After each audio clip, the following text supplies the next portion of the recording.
आज हम जो है फिज़िक्स क्लास 9th का चैप्टर नंबर 1 का टॉपिक नंबर 1 डिस्कस करें, इंट्रोडक्शन टू फिज़िक्स। अब फिज़िक्स की डेफिनेशन से पहले जो है हमें कुछ जो है उसके थोड़ी सी हिस्ट्री के बारे में पता होना चाहिए।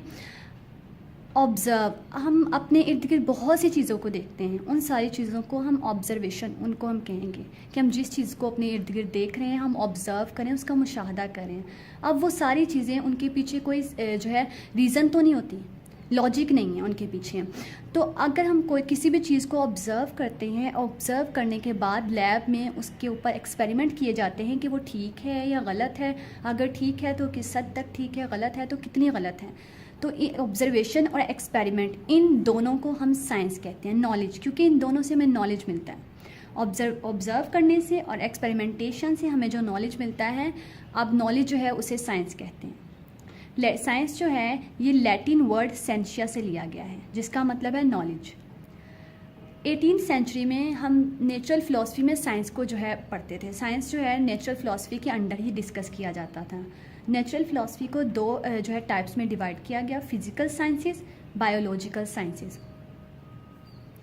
फिज़िकल साइंसेस जिसमें हमने नॉन लिविंग के बारे में पढ़ना है, जैसे हवा, पानी, अर्थ जो है, सन, मून, इन चीज़ों के बारे में। इसी तरह बायोलॉजिकल साइंसेस में हम लिविंग थिंग्स के बारे में पढ़ते हैं, जिंदा जान चीज़ों के बारे में।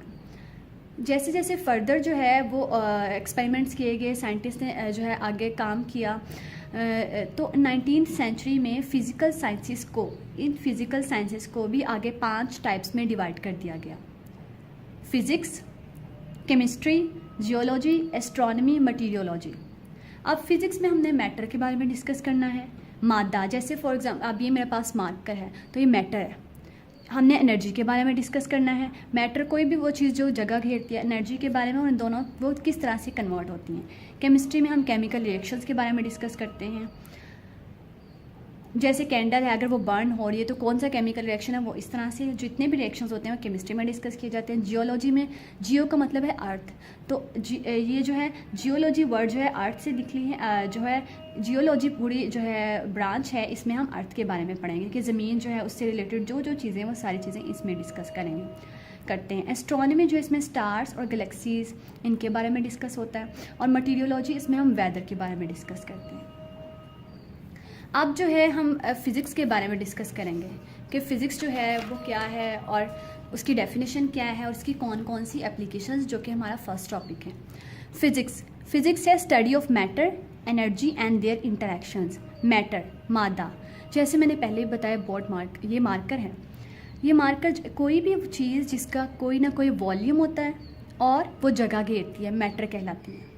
अब इसका वॉल्यूम भी है और ये जगह भी ऑक्यूपाई करती है, तो ये मैटर है। एनर्जी, जैसे हम किसी भी काम के करने के लिए, किसी भी चीज़ के लिए जो एनर्जी हमें चाहिए, और इन दोनों की इंटर कन्वर्जन के मैटर और एनर्जी एक दूसरे में जो है किस तरह से कन्वर्ट होते हैं, इस सारी स्टडी को हम फिज़िक्स का नाम देते हैं, जिसमें हमने मैटर के बारे में पढ़ना है, एनर्जी के बारे में, और उनकी आपस में इंटरेक्शन के बारे में।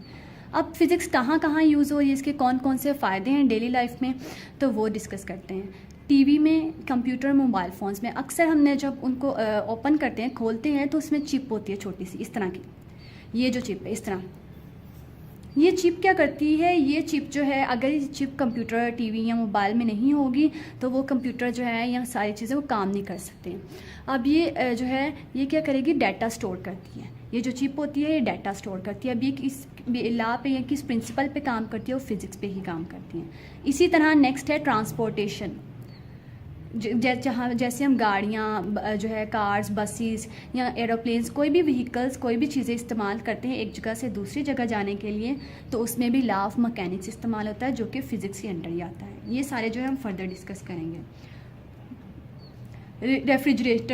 रेफ्रिजरेटर जो है, फ्रिज जो है, जिस प्रिंसिपल पे काम करती है वो भी फिज़िक्स की बेस पे ही है। जैसे लॉ ऑफ थर्मोडायनेमिक्स, ये लॉ ऑफ थर्मोडायनेमिक्स भी हम नेक्स्ट चैप्टर्स में डिस्कस करेंगे। तो ये इसी तरह हैवी, अगर हमारे पास कोई बहुत जो है भारी चीज़ है, हैवी लोड है, हम उसको किस तरह से लिफ्ट करते हैं, किस तरह से ऊपर उठाते हैं। जैसे अक्सर बिल्डिंग्स बन रही होती है, कंस्ट्रक्शन जहाँ पे हो रही होती है, तो वहाँ पे एक नीचे से ऊपर जो है सामान ले जाने के लिए, कोई भी चीज़ ले जाने के लिए, वो जो है ट्रॉली का इस्तेमाल करते हैं। वो किसकी हेल्प से हम जो है लेके जाते हैं, पुली।